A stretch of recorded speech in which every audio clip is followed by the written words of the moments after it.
Namaste, I am Dr. Kanchan Gupta to narrate the story of chief disciple of Swami Ramkrishan Paramhans, the social reformer, a prominent Hindu monk philosopher who introduced Vedanta philosophy to the West.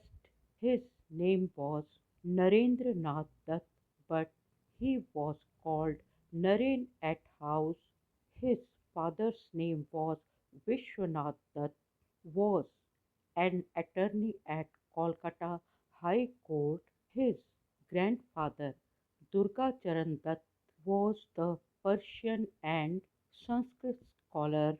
He was one of the siblings among his other eight siblings. His mother, Bhuvaneshwari Devi, was a housewife who shaped Narendranath Dutt as a spiritual personality. The family was the worship of Rama, Krishna, and Shiva. His birth anniversary is celebrated as National Youth Day in India. He was born in Kolkata in Gaur Mohan Mukherjee Street on Makar Sankranti Day in Bengali caste family in 12th January 1863. He was born in affluent aristocratic family. He was a truant, mischievous, bubbling with energy, occurring with exceptional memory, restless child. He excelled music, yoga, boxing, wrestling, gymnastics, fine arts, and academics. Swami Ramakrishna Paramhans met Narendranath Datta at house of Surendranath Mitra and was impressed by his singing talent. His mother used to say that she prayed for a son and Lord Shiva has sent his demon in the family. In 1871, at the age of 8, he attended Ishwar Chand Vidyasagar Metropolitan Institution and got first division in all subjects including world literature. He was enrolled in Presidency College in 1879 in Kolkata. He was a vagabond monk. He got sannyas, monkshood at the age of 24 and he died at the age of 39 suffering from multiple health problems, typhoid, gallstone and problem at his throat in Belur Mutt.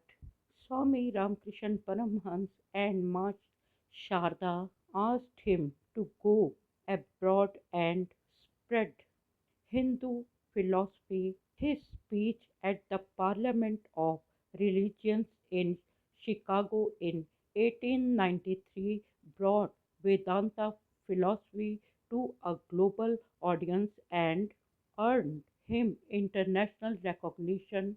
He delivered a landmark speech beginning with the words Brothers and Sisters of America, get the audience forced to listen him for more than a decided time.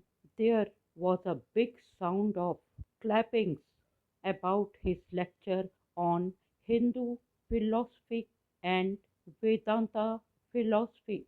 His impressive speech was published in American newspapers with his name as an orator by divine right and undoubtedly the greatest figure at the parliament. In 1900, he returned to India from his second tour abroad.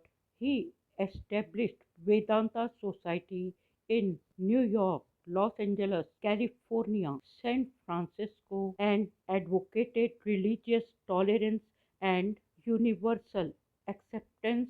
He advocated social reforms in India against caste system, dogmas, superstitions, and promoting education and industrialization in India. it's only an introduction about Narendranath who became Swami Vivekanand. In next episodes I will describe about so many important incidents in his life. Thank you for listening. Thank you.